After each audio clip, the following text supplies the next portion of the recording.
watching Jason play baseball. We're watching Jason play baseball. We're watching Jewish boys who cannot play baseball, play baseball. We're watching Jewish boys who cannot play baseball, play. I hate baseball, I really do. Unlike the rest of you, I hate baseball. We really wish he'd take this more seriously.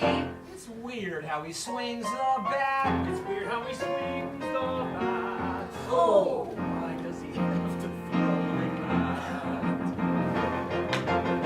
We're sitting and watching Jason make errors, the most pathetical errors. We're watching Jewish boys who almost read Latin, up, batten, and batten, bat. Remember Sandy Koufax, you can do it if you want to do it. Take heart from Hank Greenberg.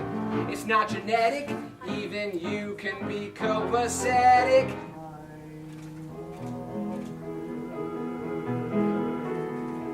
Marvin, just go home and turn on me. Drink something today. Think of me around. Sleeping soundly in our bed. Marvin, did you hear what I said?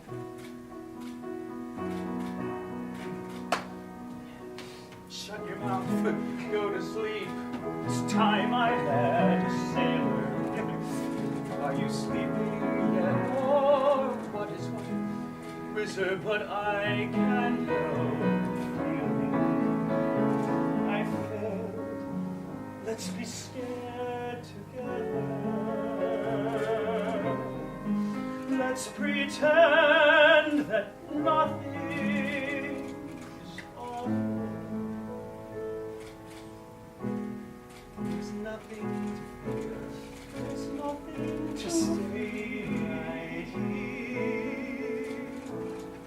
I love you. I'm James Lepine. Way back when Yes. in 1979, I was involved in a theater, Playwrights Horizons, which at the time had resident playwrights, which I was one and William Finn was one, and we were introduced to each other. And, you know, it was a time which wouldn't happen today, but Andre Bishop, who now runs Lincoln Center, ran that and said, I think you two can make something really great. And Bill had some songs. He gave us a room, said, I'll give you 4 weeks, see what you come up with. And we came up with March of the Falsettos, which is Act 1 of Came Falsettos. Hi, I'm Max von Essen playing Marvin. He's this guy, you know, grew up in a different time, probably a time where, like, you know, whether you're gay or not, you know, you sort of expect, certain things are expected of you, and he gets married and has a child and he lives his life, and then he kind of addresses his sexuality and meets a man, leaves his wife, kind of doesn't give up his child, but, you know, because of the divorce and everything, has to share custody, and it's this man who's, you know, he's a kid in a lot of ways. He didn't have the chance to experience things the way most people generally do. You know, when you're a kid, you go through adolescence and you feel things for women. Well, he didn't address those things and his sexuality until much later in life, and it's kind of going backwards. And it's like a lot of people in the show, they're all kind of growing up in some major way. And he's a big adult boy that's got a lot of growing up to do, and a lot of figuring out, and a lot of responsibility to take on in an appropriate way as a dad and as a partner. And he's complicated. There's a lot going on, and it's about figuring that all out. I'm Nick Adams, and I play Wizard Brown.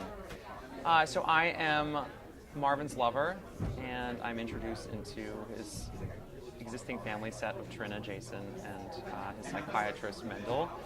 And he's attractive, difficult, caring, and complicated human being. My name is Espinosa. I play Trina in Falsettos. Trina is a mother. She's a wife. She's a stay-at-home mom. I think that she is incredibly educated and has put her hopes and dreams on hold to be a stay-at-home mom and provide a loving household for her family. She's a very complex woman dealing with a lot, and I'm enjoying getting to know her very much. Hi, I'm Nick Barleymeyer, and I play Mendel Weisenbachfeld. So Mendel is a therapist, and he is Marvin's therapist, who's the lead of the show. And when Marvin leaves his wife for another man, for Wizard, Mendel starts treating Trina, Marvin's wife, and eventually falls in love with her and marries her. I'm Audrey Cardwell, and I play Cordelia.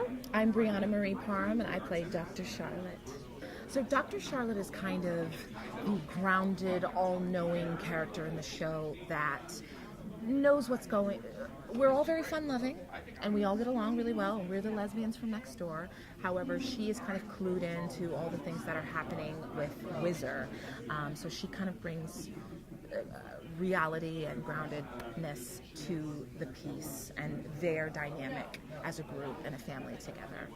So Cordelia is one of the lesbians from next door, and she is trying her hand at being a kosher caterer, though she's not the greatest, but she tries. And she's hardworking, she's loving, she's attentive, and she cares so deeply about her loved ones and about Dr. Charlotte. And she's a tender. She just tends to people and just wants to take care of everyone and wants to feed everyone and wants to make sure that everyone is nourished and happy.